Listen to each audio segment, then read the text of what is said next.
What's good, RayWeather gang? Welcome back to another video. Today we're going to be talking Madden 22 quarterback ratings. Now every year when the ratings come out for Madden, we always lose our minds because typically we never agree with EA Sports. We always think this guy should have been higher, this guy should have been above this guy. We see guys get disrespected greatly every year, and then we do see some other guys that they do get right, but we usually focus more on the ones who are wrong. Well, the quarterback position is the biggest and most important position, and that's the one we watch most closely every year. So today we're going to talk Madden 22 quarterback rankings. But before we get into that, if you do want to stay up to date on all the latest Madden 22 news, and not only that, but the NFL 2K news, because we do have a new NFL 2K game coming out later this year. News for both games are going to start dropping literally any day now, within the week or two. Make sure to subscribe, turn the bell icon on so you don't miss any of those videos when they go live. You know, more than half of you that watch the videos aren't subscribed, and I bet a lot of you don't even know that, so you could be missing out on some important videos coming soon. So if you want to fix that, you can do so below, and you can always unsubscribe at any time if you get tired of watching my videos. So it's time to talk Madden 22 quarterback ratings. Now, the ratings don't typically matter as much as they used to, especially with abilities being in the game, but I think we like to look at the ratings as just, we want to see our players get the respect we feel they deserve. The guys that we root for, the guys that we like the most, we want to just see them get acknowledged, because the overall rating in Madden doesn't necessarily mean anything, because a guy can be fast and have a low overall rating but still be good just because he's fast, or he could have a good ability and that overrides everything else. But again, it just comes back to that respect factor. So today we are going to rank all of the QBs for Madden 22, where they should be rated, and we're going to try to predict it perfectly. Okay, so I've created this little tier list here to help us rank these quarterbacks. I have the link below in the description if you want to do one for yourself. Now, the goal here is to predict it accurately. So, yes, I'm going to be taking my own opinion into account a lot where I think they should be ranked, but I'm also going to be taking into account what I think EA Sports will do, because as we know, EA Sports is going to underrate some guys and they're going to overrate some guys. They do this every year, and we're going to complain about it when the time comes. But the goal here is to predict accurately where I think the QBs will place, not necessarily give my personal opinion on where I think they should be. It's going to be a kind of a combination of the two to predict it accurately. So the tier list we have here is 99 overall. We have 95 plus, 90 plus, 85 plus, 80 plus, 70 plus, and if you're not in the 70 plus, you're 69 and under, you're just trash. Now, all of the QBs that I have here are all the guys that are projected to start, plus the top rookie QBs, the 5 guys that went in the first round, because some of those guys might wind up starting, or at some point of the year, they're probably going to start. So we're starting out with the 49ers. Now, Trey Lance, I'm not sure if he's going to start or not. I think Garoppolo might still get the start, but it just depends if some type of move is made between now and then. Maybe they could deal Garoppolo, and that would change things. Now, with rookie quarterbacks, you got to keep in mind, they always come in ranked very low. Rookies in general, the highest rated rookie QB last year was Burrow at 77 to start the year. I don't think Trey Lance is an 80 plus guy. They're not going to give him that. So I'm putting him in the 70 plus. I think most of the rookie QBs will fall in this tier. They're not going to put him under 70, not the first round guys, I don't think. Maybe Mac Jones, I don't know, but we'll get to that in a minute.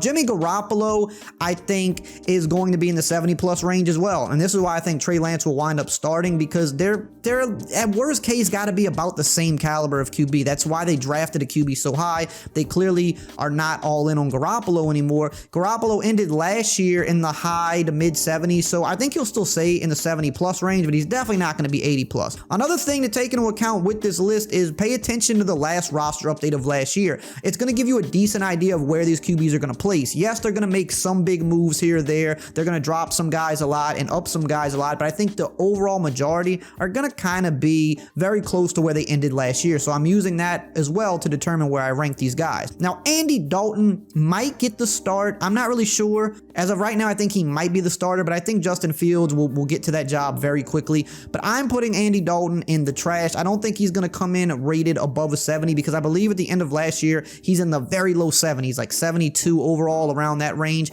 He's a guy I could see dropping under the 70 overall, especially with them expecting Fields to be the guy. I don't think they're going to give Andy Dalton higher than a 69 overall rating. He's old, you know, he's a game manager type guy, but he's just not really that good anymore. Now, with Justin Fields, I think he will come in at a 70 plus overall. Here's something else I'm taking into account. If you look at the last 2 draft classes, there's been a lot of good rookie QBs, a lot of high prospect QBs, and a lot of people have been kind of comparing both draft classes, like experts or analysts, and they're saying, well, where would you rank if you took last 2 years draft classes for QBs? Where would you rank them prospect wise?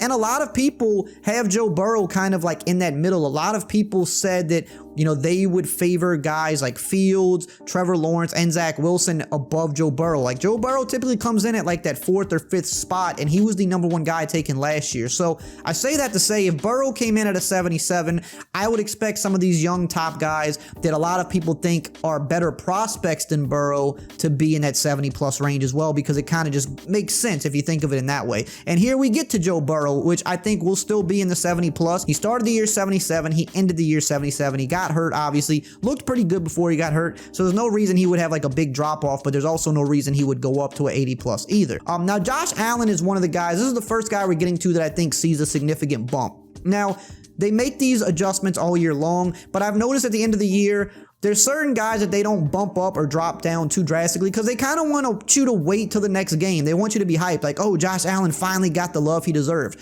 Now, Josh Allen finished the year at 88 overall. However, he was an MVP candidate. He had his best year by far, took a big leap forward, looking like a very, very good quarterback, made it to the AFC Championship game, but he ended the year at 88 overall. There's no way I think he's going to come into Madden 22 under a 90, but you're not going to make him a 95+ either. So 90+ I think is perfect for Josh Allen. I think they're going to give him anywhere between a 90 and a 92 overall. I think for a guy coming into his 4th year, just having his very first like really good year and being one of the better QBs in the league last year, I think 90 to 92 is where they're going to place him, which is I think is the right spot. Now we've got Teddy Bridgewater, who, you know, looked good with the Saints a couple years ago, did not look good last year, got traded to the Broncos.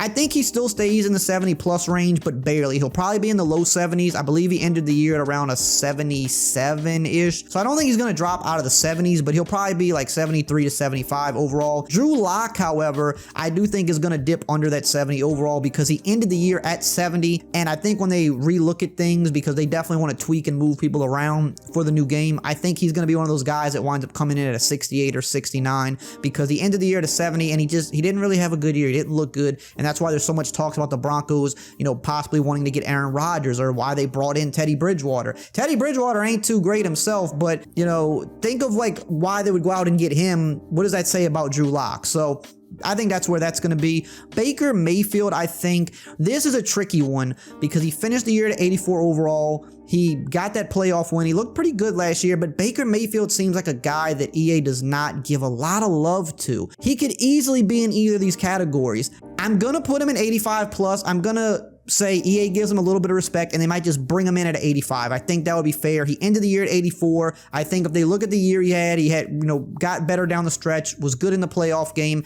they might bump him up one to that 85 overall. I think that's fair. Now, Tom Brady, this is where we get to, you know, this is kind of tricky because he was up and down a lot last year, but towards the end of the season, obviously the postseason, he played really, really good. He ended the year at a 96. I think he's going to come in around that this year. I just don't think they're going to bump him up to a 99. I think his 99 overall days are kind of behind him in terms of how EA Sports views him. They're always going to give him love. I mean, he is the GOAT. He finished the year great. He won the Super Bowl, but that doesn't necessarily mean you're going to be a 99 just because you won the Super Bowl. I mean, as the past rosters and ratings have shown us. I think he comes in around a 95 to a 97.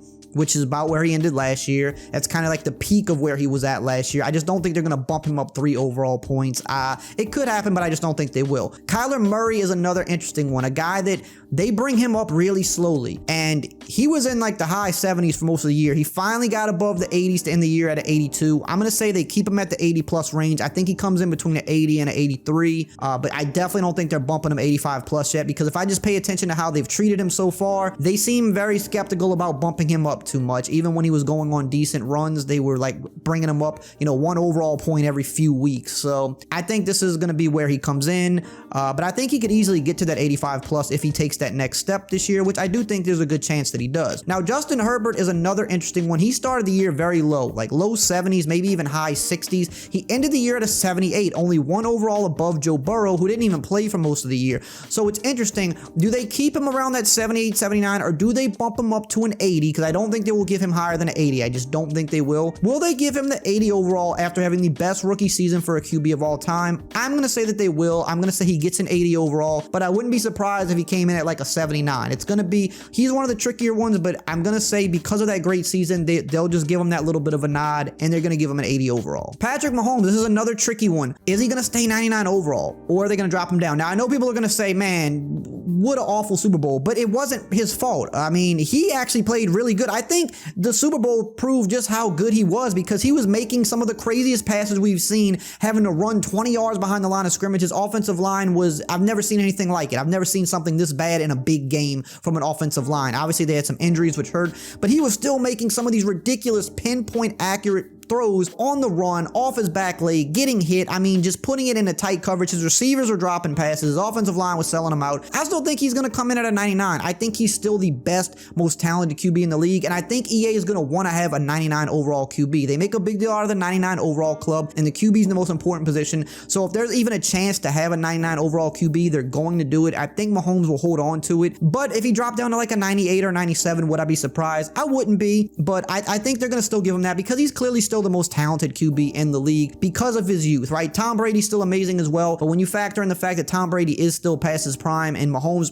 likely isn't even in his prime yet, and he's that good, I think they keep him at a 99 overall. Now, Carson Wentz is another interesting one. Bad year, got benched, got traded. He finished the year to 72 overall, so he's a candidate for someone that could drop into this trash territory. However, I think they're going to give him a chance, understanding that the Eagles were just a terrible situation. He's going to what looks like a pretty decent situation with the Colts. I think he'll still stay in the low 70s, between 70 and 75. I don't think they're going to drop him to the trash category just yet. They're going to give him one more chance to kind of prove himself. Dak Prescott, I believe, finished the year above an 85. Obviously, with that injury, kind of iffy, but I think at worst he'll be an 85 overall. I guess they could slide him a little and throw that 83, 84 at him, but I'm gonna predict that he's at least an 85. He's definitely not gonna be in the 90s, so we're gonna put him there. Tua is another interesting one. Finished the year, I believe, low 70s. Okay, I just checked. He finished the year at a 73. I just wanted to double check that. I don't think they're gonna drop him under 70. Obviously, he did get benched at the end of the year, but I think they've taken into account his circumstances were really bad. He was coming off of a terrible injury, had no off season, kind of got thrown into the mix, out of nowhere. His circumstances were one of the worst for a starting QB last year, a rookie starting QB, so I don't think they're going to ding him too much for that. I think they keep him in the 70 plus. I think he'll probably come in around that same overall as last year, like a 72, 73, and we'll see what he can do. Now, Jalen Hurts is another tricky one because he finished the year, I believe, at a 71, which is very low. He had some moments that looked good and some moments that looked bad. He could fall into that trash category. They could give him a 68 or 69, but I don't think they will just because he is going to be the starting QB to start the year, and I don't think they're going to try to have a team with a starting QB under 70 overall, especially one that does have a lot of potential. So I think he'll stay in the low 70s, but he's going to have to prove himself if he wants to get bumped up. Matt Ryan is interesting. He's kind of lived between that 85 and 90 overall. And I think that's where he's going to come in again this year. Maybe they dip him a little lower to 84. It could happen, but I think they'll still keep him at least at an 85. He's kind of just been in that range for a while. He's gotten into the 90s here or there, but I think he'll come in 85 to 87 overall. I think that's a good area for him. Now, Daniel Jones is another tricky one because I just said I don't think that they will have a starting QB under 70, but he finished the year at a 72, so kind of like guys like Wentz and guys like Hurts, he's very close to falling into that trash range in terms of the ratings, but I think because he is a starter, he still does have a little potential. This probably is his last chance to prove it. I don't think they'll drop him under a 70. He might come in at a 70, 71, so I think he's going to be in the territory with these guys, but, it's a little risky. Now, Trevor Lawrence is where I'm going to be a little bit bold here. I think they're going to give him an 80, and this is why, because it seems like almost every year they give one rookie an 80 overall. They take the best, ready to be impactful rookie from that class, the clear-cut best prospect, and you give him an 80. Last year, that was Chase Young, right? Obviously, QB is a more important position, but Chase Young was the best prospect in that class by far. He was the most NFL-ready guy, and we saw just how good he was as a rookie. But of course, if you're a QB-needy team, you're going to still take the QB over Chase Young because the position is so much more important. Now, in this year's class, Trevor Lawrence is clear-cut the best prospect, the guy that people think will impact the game the quickest. He is, if you look at both QB classes from the last 2 years, everybody pretty much has Lawrence as the #1 guy. So Lawrence is the only guy from this class that I could see getting an 80 overall. Now, I wouldn't be surprised if they gave him anywhere from a 77 to 79 as well. They usually try to give one rookie an 80, and he's just the only guy that I could see that happening for. So that's why I'm putting him in this range. I think because of his ceiling where people think it is, because of the level of prospect he is, I think they will give him an 80 overall. Next, we've got Zach Wilson. This is another guy people are very high on. People look at Lawrence and Zach Wilson. If you look at the last 2 years draft, those are kind of the two guys people said, like, as a prospect that a lot of people would have 1 and 2. But I don't think they're going to give Wilson an 80. He's going to probably be a high 70s guy. I would say 77, 78. Zach Wilson's a guy that has a very, very high ceiling. Very interested to see what he does, but I'm going to say high 70s for him. So he's going to be in the 70 plus range. Now we're going to get to Jared Goff. I'm going to put him in that same range because the end of the year to 77, he's not going to drop all the way out of that, but they're definitely not going to bump him up into the 80s because he didn't do anything, especially towards the end of the year, that that showed that he should go up to the 80s. So he's going to be in that range as well, which now brings us to Jordan Love. And I have to put him in the trash category, not because I believe he's trash, but I don't think they're going to give him a 70 plus because he ended the year last year at like a 67, 68. And I mean, he didn't play, so there's no reason for them to bump him up to start the year to a 70 plus. Now, the thing is, if Rodgers gets traded, that's going to be kind of weird because then Jordan Love's going to be the starter. And at that point, he's going to be a low rated starter, but he'd be able to prove himself quickly and bump it up. I think Jordan Love has a ton of talent. I'm excited to see when he does get a chance to play, but based off of how the ratings are, I don't see them giving him a 70 plus because he ended last year in the high 60s and he didn't play. So how could they bump him up? Now, Aaron Rodgers, we don't know where he's going to play, but no matter where he plays, he's going to come in at a 95 plus. And I know some people are going to say he should be 99 because he won an MVP, but that's not how EA works. I mean, Lamar Jackson was the MVP, had an amazing season the year before, and I think he came in at like a 94, 95. Rodgers is also a guy that I feel like EA, like they're a little harder on him. Like they're harder on him than they are on Brady. It's just something I've noticed. Rodgers came in last year, I think, at like an 89 or a 90, and people freaked out because they were like, how could you rate him that low? So I mean, just taking that as an example, they're kind of hard on him. I don't think they're going to give him a 99, especially after the performance in the playoffs. They're going to give him a 95 plus. He'll probably come in between a 95 and a 97, but he's not going to be a 99. Sam Darnold is, I'm going to put him in trash, and I'm kind of breaking my theory here of they're not going to have a starting QB under 70, but I believe he ended the year at a 70, and I don't know. I think he's a candidate for a guy that they might drop to a 68, 69. That's just kind of how I feel. We don't know for sure, but I feel like they will because he just has not shown enough in all of his time in the league. Mac Jones, I think, is going to come in this territory too. I think most people have him as like the consensus worst of the QB class, even though he could be very NFL ready in some aspects just because of like what he did at Alabama, but I don't think they're going to give him a 70 plus. I just don't. I think they're going to give him like a 67, 68, maybe 69. That's just how I feel. Cam Newton, I do think they'll give a 70 plus, probably barely, maybe mid 70s. He had some times where he looked good last year, some times where he looked bad. Obviously, Mac Jones, they probably think is the future, but Cam should still start for the foreseeable future. He'll probably be mid 70s at best. Derrick Carr was low 80s to end the year, but he's been looking a little bit better as of late, so I think 80 plus is the right range for him. I think he'll be between an 80 and 84, maybe like 82 and 84. I think he'll be about where he was last year. Matthew Stafford, I believe, was high 70s last year. Okay, I just double checked. He ended the year at 81, which I'm actually glad to see because Matthew Stafford is like one of the most underrated QBs for his entire career. He's never really been in a great situation, so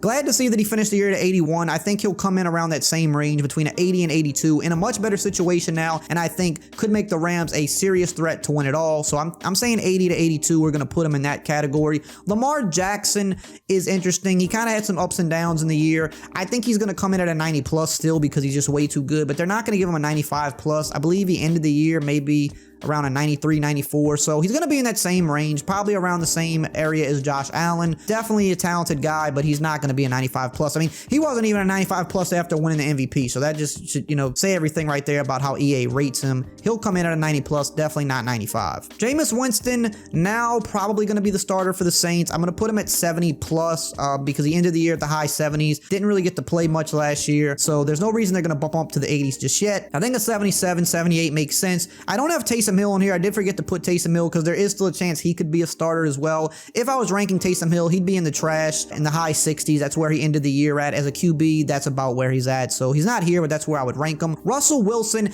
very interesting. Started the year as the third highest rated QB, I believe at like a 94, 95. I think it was 95. He got up to the 99 overall club when he was tearing it up. Then they just got really bad. He dropped all the way down to a 95 again. And I know it sounds crazy all the way down to a 95, but when you say you went from a 99 to a 95 over the course of maybe like 6 to 8 weeks, that's kind of a big drop. I have a feeling they're going to have him 90 plus range this year. I just have a feeling they're going to put him at like a 94. He's going to be like the fourth highest rated QB, right? He's going to be the top of this class, this tier here. I feel like they're going to give him a 94 because they just ended the year so poor, just so poorly. And I know it's not his fault. Russell Wilson's amazing. It's the coaching decisions, the way that they try to run the ball so much. When they were letting him cook early on, he was tearing it up. And then they had one kind of iffy game or two, and then he just completely changed course, and they didn't need to. So I would like for him to be a 95 plus. I think that's where he deserves to be. But again, I'm trying to be accurate, and I do think EA is going to probably give him like a 94, but maybe they'll prove me wrong. Ben Roethlisberger is interesting because he finished the year, I think like 78, 79. Would they bump him up to an 80? I don't think they're going to. The way they went out so bad last year after starting so great, I don't think Ben showed enough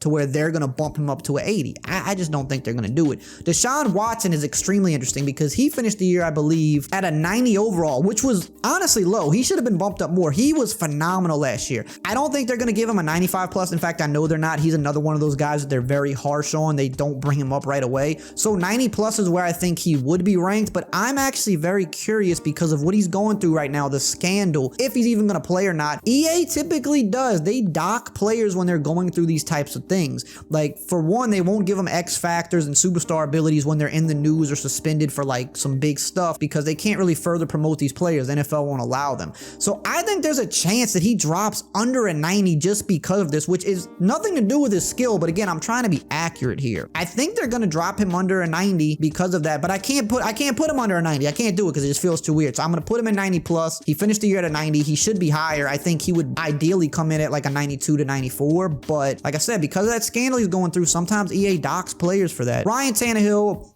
85 plus. That's where he's at now. I see no reason for him to move up or down. He's a talented QB, but that's kind of like the perfect range for him. Kirk Cousins is barely in the 80s. I think he might be at an 80 on the dot. We'll keep him there.